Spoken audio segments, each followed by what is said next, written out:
Hello, ramblers and gamblers. Josh Rosenthal here. Thanks for rating, subscribing, reviewing IG at Rambling and Gambling, and the old email, rambling and gambling podcast at gmail.com. Two guests today. First up, Yannick Ngakoue, stud defensive end now in the Indianapolis Colts. Before that, he was with the Raiders, Ravens, Vikings, and the Jags. And before that, he was an absolute beast at the University of Maryland. Go Terps. Yannick has an incredible backstory. I think he's going to be back in the Pro Bowl this year, and I'm really kind of honored he's doing the pod. He's actually talking to us from Colts training camp. He just got there. He's already doing an interview. Really good guy. After that, listeners know I like my wrestling. I had actually already asked Stat Guy Greg of the Cheap Heat podcast to come back on to talk about SummerSlam. Remember, SGG came on, killed our WrestleMania preview. He was so good. And then after this interview was already set up, Vince McMahon somewhat unexpectedly retires. He steps away from the business. I've got a ton of questions for SGG. And I will say this too, the Vince thing, that's not just a wrestling story. You don't have to be a wrestling fan to be interested in this one. That is a big story. It's a business story. It's all kinds of stuff. I've got a million questions for SGG. Let's get things started with Yannick Ngakoue. Yannick, my fellow Terp, what is happening, man? I can't tell you how much of a pleasure it is to have you on the pod. Man, I'm having a great day. I appreciate you so much for bringing me on. Go Terps. You know, I got it. Absolutely. And I got to be honest with you, Yannick. When I reached out to you about this week, I didn't even realize that you would be in camp already. And not only that, as I understand it, you've already caused a little bit of a commotion. Is it true that you have challenged defending rushing champ Jonathan Taylor, your new teammate, to a dance-off? Oh, yeah, absolutely, man. I saw the gift that he had, and he was a little stiff, but he's not stiff running the football, so I definitely want to challenge him to a dance, so see who's a better dancer. I think personally myself, being an Islander and African guy, so we'll see. I hope you post a clip on Instagram or something like that. I look forward to it. You guys are like 40 minutes outside of Indianapolis for training camp, right? Absolutely. We're roughly like 25 minutes, I would say. It's Grand Park. It's a great setup. We have everything we need, from ice tubs to the field perspective, food, table. Everything is perfect out here, man. Coach Frank and the organization, they did a great job of setting. Do you stay at training camp? Are you at your home? Actually, as far as training camp, we're staying in a hotel just to build that team camaraderie, and our player days off, we'll be able to go back home. But right now it's just being on a mission, being on a one goal as a team, and that's getting close so we can win games together.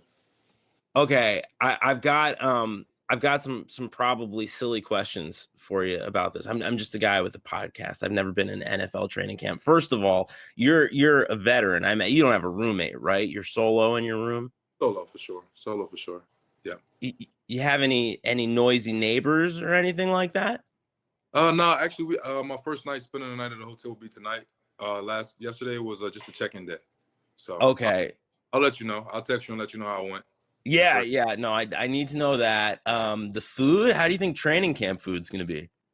Oh, it was great. The chefs, we brought the same chefs from the facility over to Grand Park. So, it's tip top, making sure guys get their calories in. As training camp, a lot of us shed a lot of pounds just due to all the running and activities or whatever. So they have everything really great and implemented the right way there.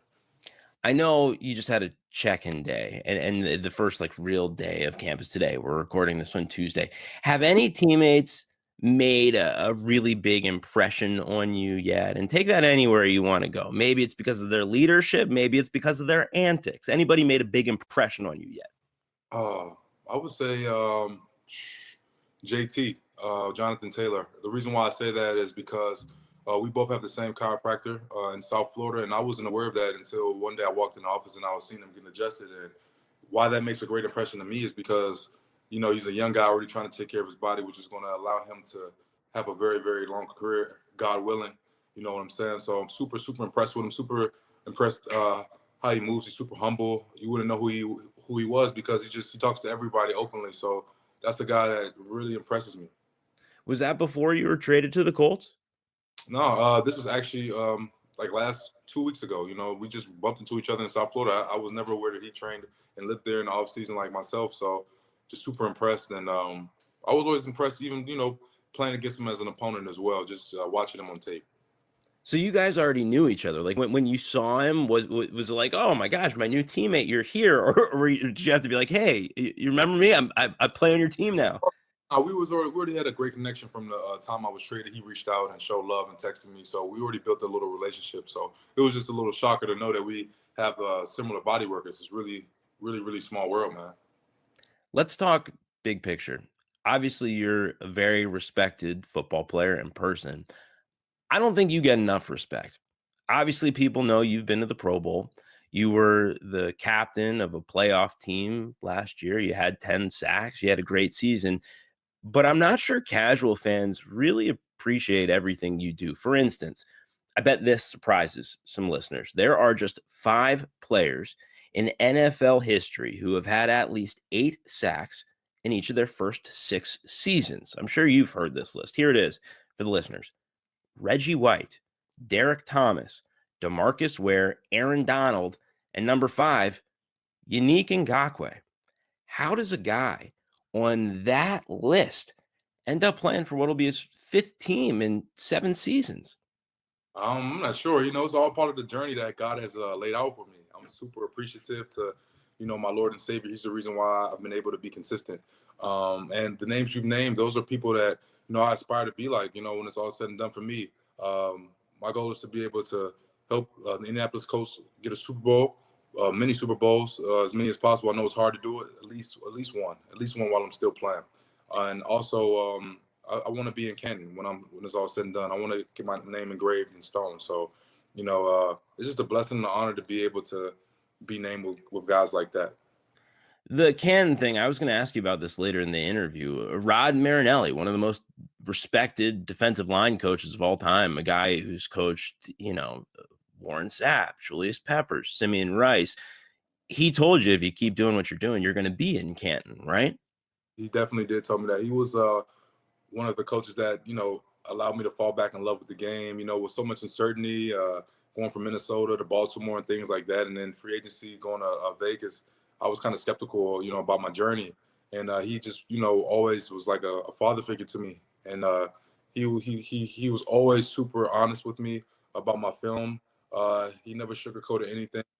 We text to this day. We call each other to this day. He sends me man building quotes to this day to, you know, keep my head straight. So that's a coach that will forever be in my heart. I think people may start to pay even more attention to you this year, in part because of your role on this defense as well. You're back with Gus Bradley. He's the defensive coordinator in Indy. He was a defensive coordinator in Vegas last year, your year with the Raiders, and he was the head coach when you were in Jacksonville. You're going to be in the Leo spot again. Can you explain what Leo is? Oh yeah, for sure. The Leo is the defensive end in a 4-3 scheme that he's a position that allows to just play fast and like full speed. Basically, he's the open side end. So for people that are familiar with football terms, you're the open side end. You go away from the strength, and in certain calls we have, I go to the strength. So you need to be super fast off the edge. You have to have a high motor, quick twitch. You have to be able to be effective on first and second down, as well as third down at that position. So, you know, just being back in the defense that I was drafted to, and being super familiar with, as well as the conference, is a super blessing, huge blessing. And more so than in other, defensive schemes. So, for instance, like when you were with the Ravens, you're kind of running wild here as the Leo in this defense, right? Yes, I feel like with the Ravens was a 34 defense, so it's a super different. Standing up, and you know, certain times you have to drop things like that. Well, Gus allows you not to have to drop as much. He allows you just to pin your ears back like a track star, and just be able to go play football. Something you're absolutely incredible with. I read that after you went to the Ravens, that was kind of a little bit of a learning lesson for you in just finding the right fit for you scheme wise. Absolutely, it was definitely a learning lesson. Like I said, my Lord and Savior did everything for a reason. And he ultimately brought me here to the Indianapolis Colts, and I'm just super thankful. I'm not too far from my mom and back in a in a conference that I'm super familiar with. Playing against guys that I'm used to playing. So it's just, everything comes back full circle when you just stay patient and keep your faith. So let's talk about that a little bit. Not Yannick, the football player, but Yannick, the person. Back in May, you sat down with Tyler Dunn of the website Go Long for what I thought was an absolutely incredible article. I loved it. I thought it was so cool that you really let people in on who you are as a man. You talked about what was a rough upbringing in D.C. and in Prince George's County here in Maryland. You didn't always know where your next meal was coming from. Your mom worked around the clock to raise you and your brother. You faced all kinds of difficulties, and we don't need to get into specifics here. But Yep. I am curious, how does your background and the difficulties that you have overcome, how has that shaped your career to this point and how you operate today? I think that's a great question. My upbringing and coming from where I come from has allowed me to stay humble. It's allowed me to stay hungry on the field, off the field, and it's also allowed me to use my platform to help people that come from similar backgrounds as myself. So I wouldn't change nothing in my story if I could. Everything was for a reason, and then that's in everybody that's walking this earth. Everybody has a story. Everything happens for a reason, and I'm just super grateful. My mom is my heart, man. She's my number one. She's the reason why I've made it this far. She sacrificed so much to allow me to be able to play the sport. So, going through what I've been through, man, I'm just so appreciative to be here, to be breathing, to be able to play football. So, I'm sure you're gonna have a place in Indy. You play for the Colts now. Is your home base still Prince George's County? oh, actually, I'm in South Florida now. You are. You're based in South Florida. Okay, gotcha. My training. But if I'm not mistaken, you still do a lot of philanthropic stuff here in the DC area, right? Absolutely, absolutely. We definitely doing some give back. So we helped out some families back home in DC, especially some single moms. It was called Everyone Home DC. Just basically, donated some money to collab with them and help out those single moms to be able to take care of their kids, whether it be food, whether it be daycare, whether it be school supplies, things of that nature. And like you said earlier, for me coming from a similar story situation, I understand how critical it is. To be able to have those things. So just being able to take part in that and being able to give back was really fulfilling to me. I imagine the transition because I think it's this way for most people, but especially if you come from a difficult background, I bet the transition from home life to college and then to the pros, that's got to be really challenging. Yeah, but it was super challenging. But I would say the one blessing that I had was, being a former Terp. I was only 15 minutes away from mom. Mom was Yeah. 15, lived in the Largo, Maryland area. Still to this day, she lives in PG County. So, being able to have that foundation before I went to the pros was super critical for me, and it just kept me focused and it kept me aligned on the goal.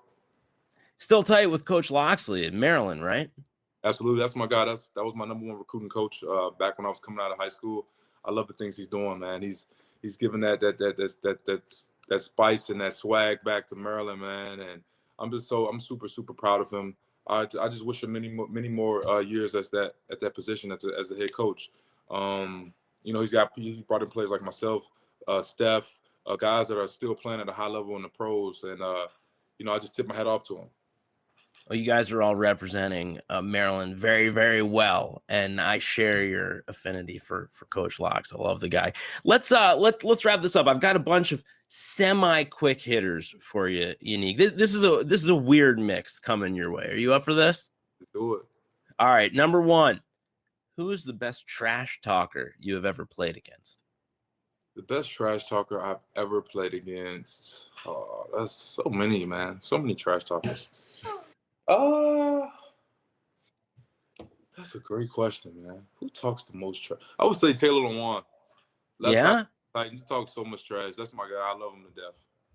What kind of stuff does he say? Give me an example of some Taylor Lewan trash talk, if you can even say it on here. Some stuff is explicit because we're playing football. But one thing that I love that we both say to each other all the time is that we're the best. I'm the best. You're playing against the best. So I love the intensity that he brings when he's healthy. That's my guy. Yeah, big trash talker for sure. Are you a big talker on the field? It depends. It depends if you take me. If you get me there, I'll talk some trash, but I kind of try to just focus, man, and help lead the defense that I'm on, each and every play. So. Does somebody get you there because they're talking to you? Is it because they're playing well? How does somebody get you there? I feel like somebody will get me there sometimes. I'm a big protector, so if somebody's talking trash to my teammate, I have to have my teammates back, man. I don't like bullies, never did, so I always have their back. I read that you're a music fanatic. What artist are you listening to the most right now? I would say Burna Boy, DeVito, Nari Marley. These are all Afrobeat artists. And who else do I love right now that is really, really good? Those three. Those are the three main artists that I listen to right now. Afrobeat artists, just tapping into my roots. Okay, I like it. Little Maryland question here. You Okay. Cornerstone guy, Bentley's, someplace else, none of the above? None of the above. So I was, fortunate enough to be focused. I wasn't on Route 1 drinking and stuff like that. So I had a girlfriend in college, which allowed me to only do 3 seasons there in Maryland. That kept me focused. It kept me away from alcohol and stuff like that. But it was actually a carry out like Asian style store that's right next to Cornerstone. I'm not sure if you're familiar with it. It's like, I forget what it's called. It's on that same row. And I used to go there and get some yum yum sauce on my fried rice with I forget the name. It's an Asian restaurant on the same. I think is that Bentley's? Yeah, it's right on Bentley's. It's connected to that to Bentley's. It's like probably 2 or 3 stores down. You know what my spot was? I'm a Clucky You guy. Give me that nuclear sauce. Can't go wrong. How do they get the wings so big? I'm not sure. I think they shoot those wings up or something. But right? I love Nando's too. Nando's is excellent. Yeah, you can't go wrong with Nando's. Can't go wrong. Nando's wasn't there when I was there. I got a few years on you. It was actually like a pizzeria that was right there before Nando's, right? Yeah, I believe so. Yeah. A lot of people after Cornerstone and Bentley's would go there drunk and get pizza. Yes, I definitely did that once or twice. Let's see. You're at training camp. Okay, so that's what spurred this question. Back in the day, you're a rookie, young guy, what have you. Anybody ever mess with you a little bit of training camp? Did you ever have to pay a big bill for the older guys at a dinner, or did they make you sing in front of the team, anything like that? No, actually, but we had my rookie year. We were blessed enough to have we had like a rookie show, so all the attention wasn't just on me. We all had to come out to the front of the team meeting and do different kind of acts and stuff like that. So it was super fun. We had the vets laughing, man. It was a great time, and I feel like we got close as a team that year just based off the rookie show. Because I think my gig was to impersonate or make a slideshow of lookalikes. So that was really funny. Do you remember who you impersonated? I definitely don't, man. I was a while ago. I was 2016. Yeah. I'm pretty sure they still my slideshow was saved of my lookalikes. That was hilarious. Among the cities that you have played in, which one had the best food? Great question. Vegas. Vegas is a good food town. What you like? What you get out there? I love Mr. Chow's. It's a great upscale Asian food. Also Catch.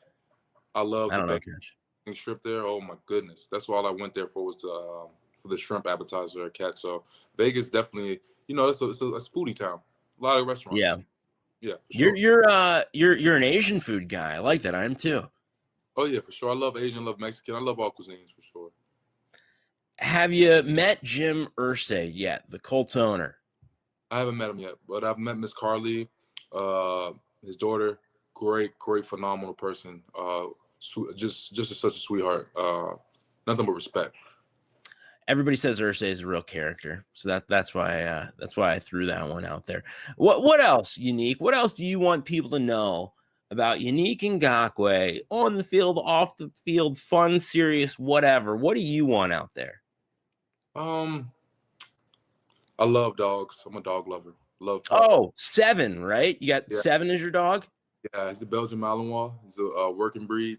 I love him because he's just like me, so super energetic, can't sit down, can't sit still. But I have a soft spot for pups, man, especially pups that needs homes and stuff like that. So, growing up, I've had puppies my whole life. So That's the soft side of me outside of football. You know what? I saw Seven on Twitter.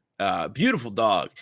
Thank you. I've seen you interact a lot, especially since going to Indianapolis with fans on Twitter. Have you always been like that? Is that something that you're trying to do more of these days? Yeah, definitely. Something I'm trying to do more of these days. As we get older, you realize that it's bigger than football. It's about giving back. It's about interacting with the people that cheer your name each and every Sunday and that fight for you and go to battle for you. You know what I'm saying? So I just feel like it's my obligation as an Indianapolis Colt now to be able to engage my fan base and to be able to be touched by them.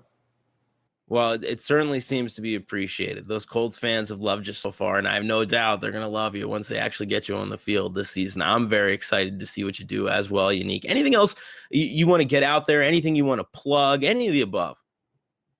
Man, I'm just, if you're going through anything in life, just keep your faith. I just want to give that message out to whoever's listening to this, man. Just keep your faith in God and just always know that He's guiding your steps. Yannick Ngakoue, Indianapolis Colts defensive end, Maryland great. Go Terps. Thanks again, man. I can't wait to watch you tear it up all season long. I have no doubt you're back in the Pro Bowl this year. You're going to kill it. I'm excited to see what you do. Thank you so much, Josh. It was a pleasure. It is now my absolute pleasure to welcome back to the pod Greg Hyde, a.k.a. Stat Guy Greg, a.k.a. SGG, a brilliant attorney, and also the co-host of the Ringers Cheap Heat podcast. SGG, you think we have enough to talk about today, man? I mean, do we? I don't know, because has anything happened? What did we miss?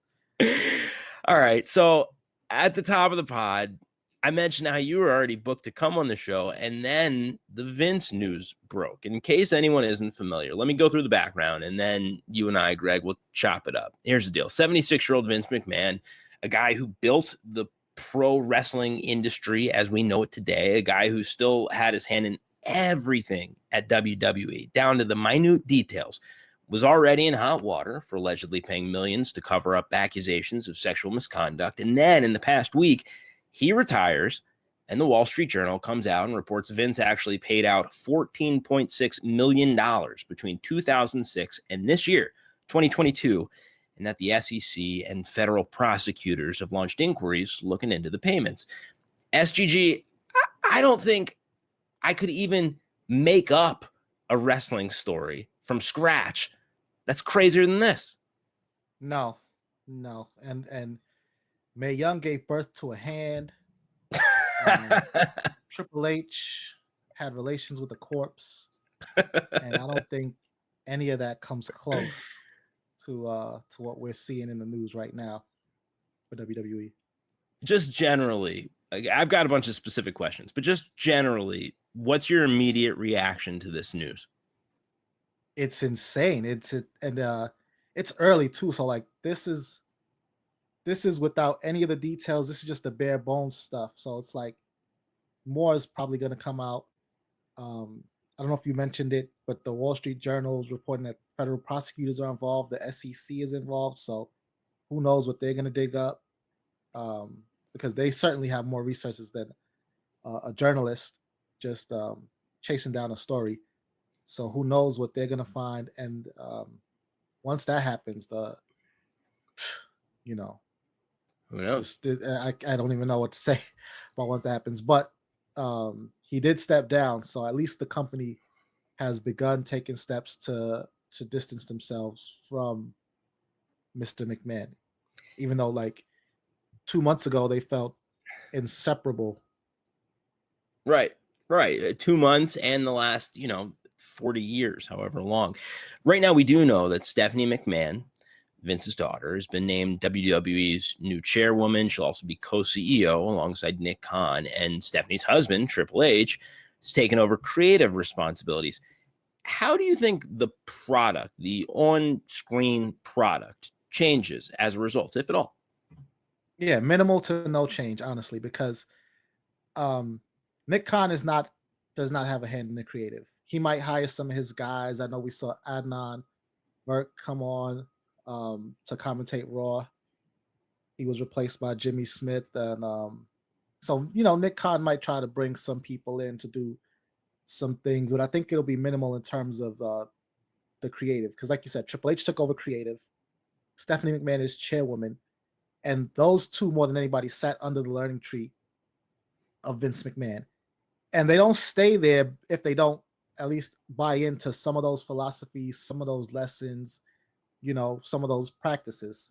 So because those are the two that are in these roles that Vince himself held so tight for my entire life, the entire life of the WWE since he bought it from his dad, because it's those two, I don't expect too many drastic changes because, again, like I said, they are students of Vince McMahon more than anything else. Yes, they have their own ideas. No, they're not going to be puppets and just trying to do what he would have wanted them to do. I think they know that they benefit more from maintaining that separation between Vince McMahon and WWE, but they still sat under that learning tree for so long that I don't think we see very many changes. I think they do push the envelope and try to entertain in different ways while staying very close to the core values and philosophies that Vince instilled in them after all these years. Despite the extremely serious nature of the allegations against Vince, I still find it hard to believe that Vince, being the legendary control freak that he is, has just made a quick, clean break from the company. Do you think it's possible maybe he's still weighing in via Stephanie, via Triple H, and still actually does have some input behind the scenes? Absolutely not. Not with the board lurking around, not with SEC lurking around, not with the federal prosecutors lurking around. Vince. You think this is real? This is real deal. He's out of the picture. Oh, if he loves WWE, he is. I think so. And listen, Vince, above all else, has stated that he always did what he thought was best for business. That went from screwing Brett to bringing Brett back to getting rid of Hulk Hogan when his popularity started to decline, to bringing him back even though Hulk Hogan tried to put him out of business, to getting rid of Hulk Hogan again, bringing him back when he tried to put him out of business again at TNA, bringing Warrior back for a victory lap in the Hall of Fame after all those years and all that animosity, a bunch of lawsuits, bringing back Bruno Sammartino. If it's best for business, Vince will do it. And this time, what's best for business is Vince getting up out of the chair, passing the reins and the controls to Stephanie McMahon and Nick Khan and Triple H. And I think he knows that it's best for him to step away and stay away in a real way, especially with the prying eyes of the federal prosecutors, the SEC, and the board of directors. Okay, let's say Vince truly is retired. He is not a part of WWE. He's got a lot of free time on his hands all of a sudden. This doesn't seem like a feet up on the beach reading a book type of guy to me. How do you think Vince spends retirement? I mean, if Conrad comes calling, maybe we get a podcast. I don't know. I don't know. He's got to do something though, right? He has to, because like you said, he's a workaholic, man. Everything we know about Vince is that he puts in an insane amount of hours into WWE and then works out. He doesn't even talk about eating. Like, you listen to that interview with Pat McAfee, he was like, I sleep very little. I work out. I'm at work. I'm the first one there, the last one out the door. Work out again. And then the cycle repeats itself. So I don't know what he's gonna do with all that free time, but he's the guy who gave us the Mega Powers exploding and the Boyhood Dream and Ruthless Aggression. He'll think of something. He'll be fine. He'll think of something. Yeah, I'm sure he will. I want to do SummerSlam while I still have you, but before we move on, anything else Vince related, fallout from the Vince decision related that you want to hit? I think there's more to come, and I think this is a conversation that we're definitely probably going to revisit, whether on this podcast or privately, because, like you said, they announced on Monday, which was yesterday when we were recording this, that the SEC and federal prosecutors are involved. And that's a new piece of information that no one had and no one knows what that means yet or what that is gonna mean. So I think when we find out, that people will be talking a lot more. So yeah, the last thing I can say on this is that this story is not over. We're in chapter 1. I think that's a really good point. All right, SummerSlam, second biggest event on the WWE calendar. It's this Saturday in Nashville, Tennessee. You're heading down there tomorrow, right? Yes, I am. I'm thinking we Yes, do I this am. the same way we did our WrestleMania preview, which, by the way, people absolutely loved. You killed it. You were the first person who said, "Oh no, they're bringing back Stone Cold. This is going to be a real deal match," and boy, did it deliver. I nailed it. I mean, listen, man, he wasn't gonna show up just to. They put him in the main event, and I think that's what said to me that we were in for a show, because there was no way. Yes, Monday Night Raw has ended many a times. SmackDown has ended many a times with a talk show segment, a promo, whatever. I cannot think of a pay-per-view that ended with a promo, and I didn't think they were going to start with night 1 of WrestleMania. Yeah, no, you nailed it. Let's see if you can do it again. First up today, your guy, the tribal chief, Roman Reigns, minus 500 favorite against Brock Lesnar. Minus 500 means you'd have to risk $500 just to win $100, to profit $100. So he's a pretty big favorite, Roman Reigns is. And by the way, for anyone who didn't, and right, okay, give me a second here. You can't wait. You can't even wait. You're licking your chops to talk about your guy here. Continue. Please continue. I just want to know, for anybody who didn't listen to this last time, yes, there are actually odds offered on wrestling. I don't know anyone who bets them. Certainly no credible legal U.S. book is going to take it. We just use the odds for the purposes of this discussion. Nevertheless, take it away. Roman, Brock, what do you think? Roman Reigns. I mean, listen, it's a last man standing match. I know that favors Brock. Let's be real. As powerful as Roman is right now, last man standing favors Brock. But that also means that there's no DQ. Roman has a lot of enemies, but Roman also has 2 very capable, formidable allies in the form of the Usos.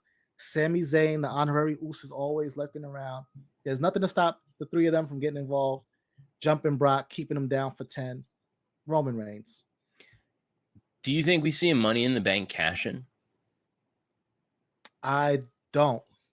Theory is crazy. He's not stupid. I don't think he tries to cash in on Roman or Brock, even though last man standing stipulation sets it up quite nicely for Theory to come in and pick the bones of whoever survives. I think that the briefcase is something we see hang around for a longer time than just this Saturday. I don't think we see a cash in.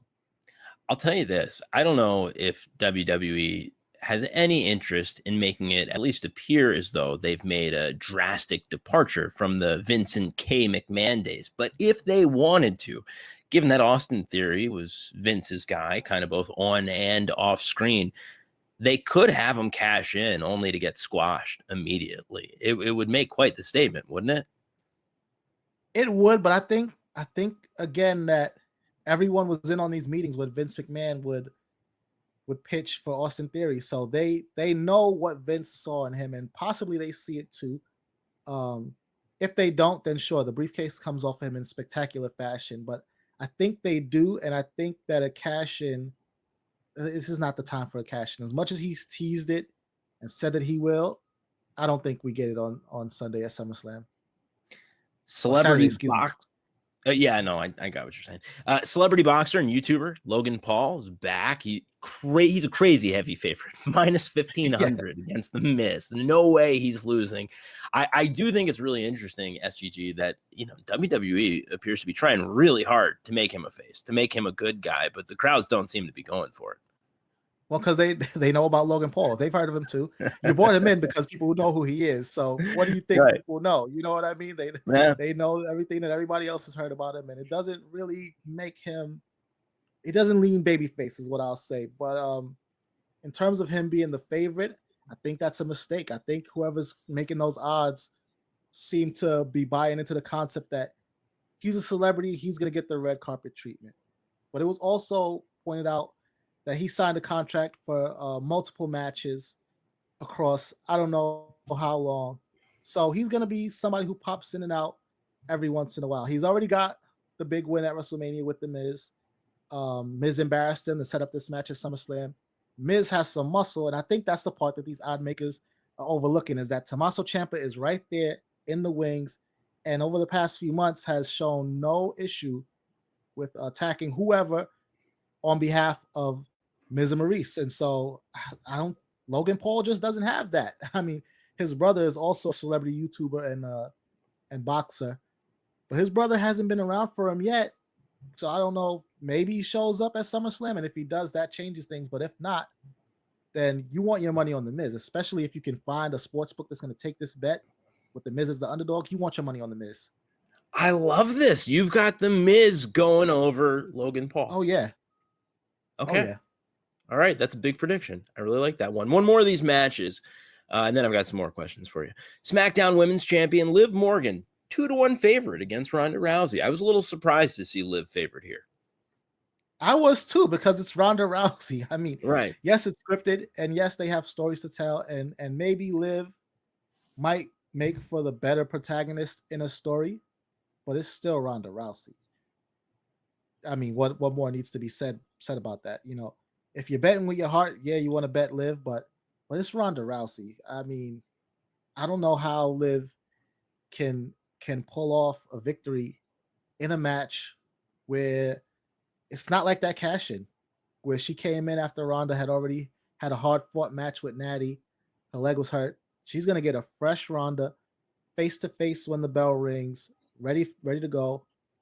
And much as I like Liv, I don't know if she can handle that. And I think for storytelling purposes, last year we had a beloved champion lose their title to a superstar, a megastar who a lot of people didn't think needed it, only to have that person emerge even higher up the card. I'm talking about Bianca Belair losing in 26 seconds to Becky Lynch. So, hey, maybe Liv loses her championship to Ronda Rousey, goes on to bigger and better things. And if you look at the women's division, honestly, it's worked out great for a lot of people. That's what happened with Becky Lynch. She was in a championship match, lost to Charlotte.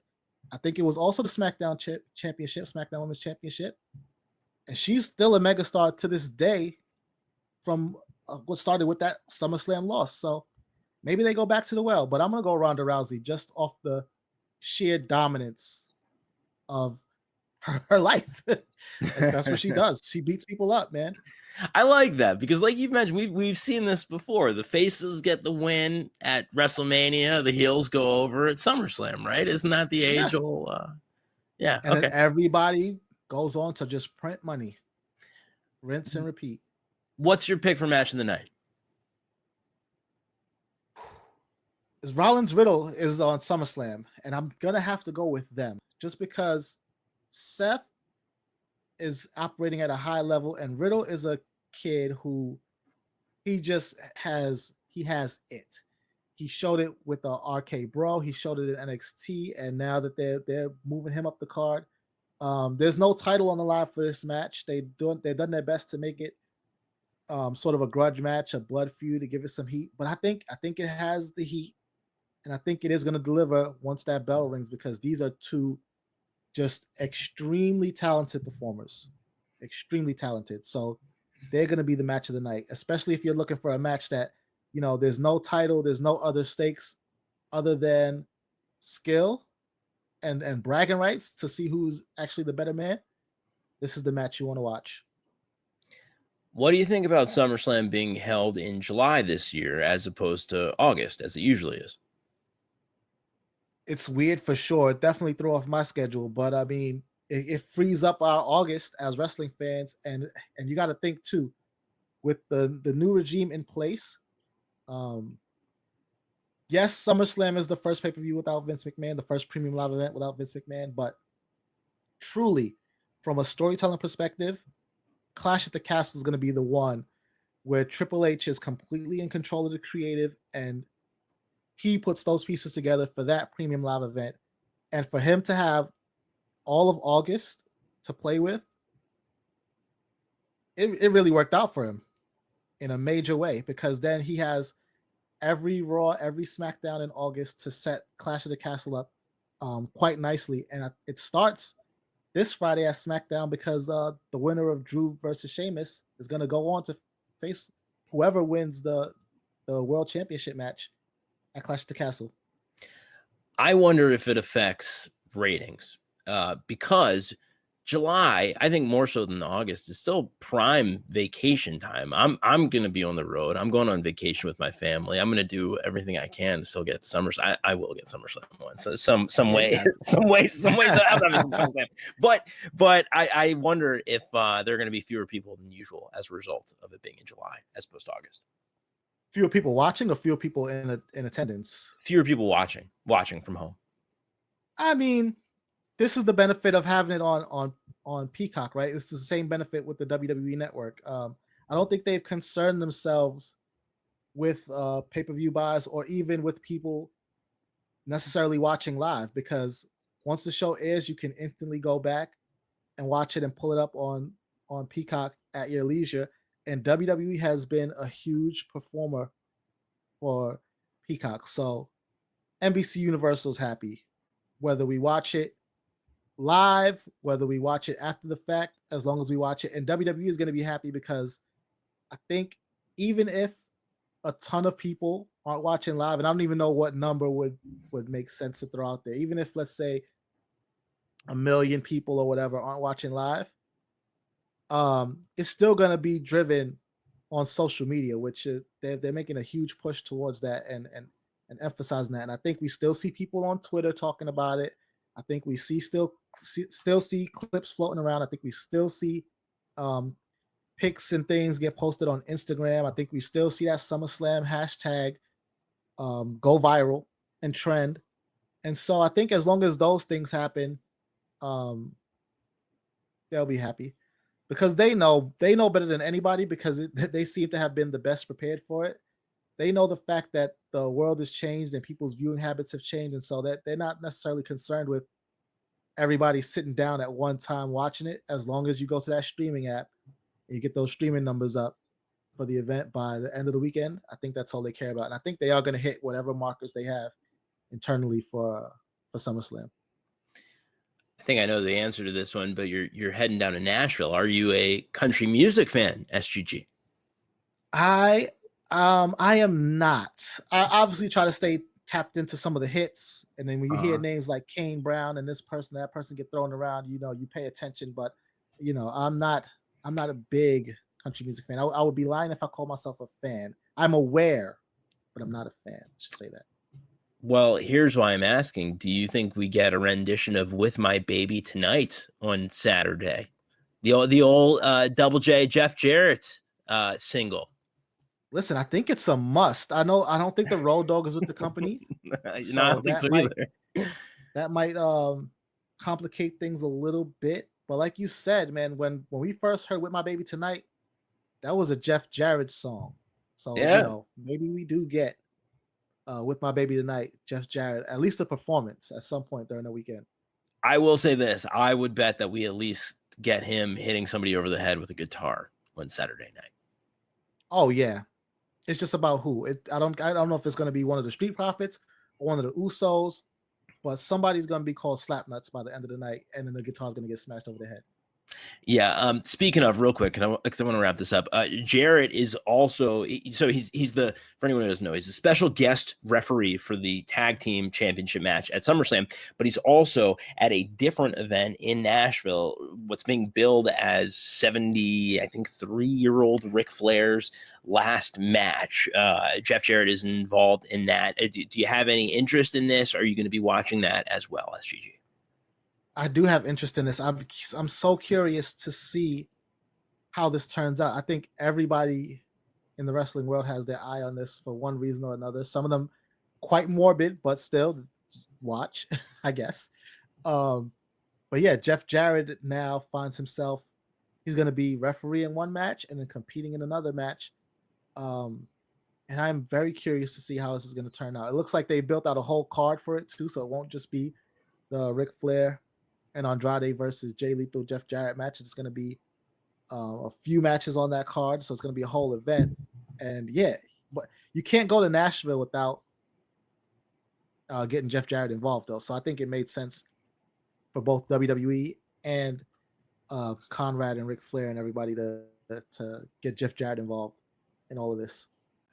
I know you're going to be busy this weekend. Where can listeners find you? Plug away, man. What is SGG doing all weekend long?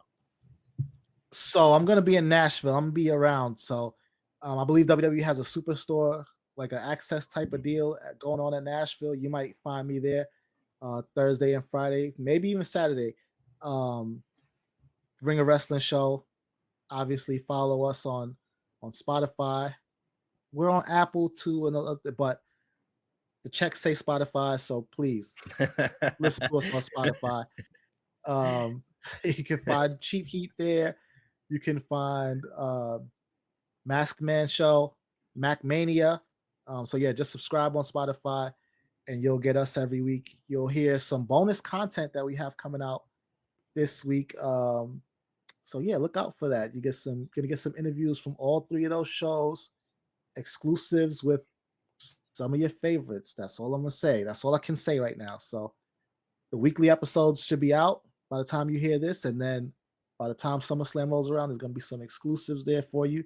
There'll be a post show after SummerSlam. You'll get our live reaction. So if you haven't subscribed to the Ring of Wrestling show feed on Spotify and other places too, but please on Spotify by now, this is the week that you want to do it, because we got a lot of content coming. All right. I love it. That was a very pro wrestling tease. You will be there. Oh yeah, you will be doing podcast with a special to be determined guest from parts unknown. I like it. Good sell. Yes, the guests have been determined in the book. You know what I'm saying? It's booked. It's booked. You're just not telling us yet. Exactly. I'm with you, man. I'm with you. I like it. I'm looking forward to it. Stat Guy Greg, aka SGG, aka Greg Hyde, co-host of the Cheap Heat podcast, Ringer, Spotify, a guy we are always overjoyed to have on the Rambling and Gambling pod. Have fun in Nashville, man. Thank you, man. Thanks for having me. Always. There it is, ladies and gents. Episode 51, I think, in the books. Thanks to Yannick, thanks to SGG, thanks to producer Parrish. We'll be back next Wednesday. And as always, thank you for rating, subscribing, reviewing, IG at Rambling and Gambling, and the only email, ramblingandgamblingpodcast@gmail.com. Everybody, have a great week.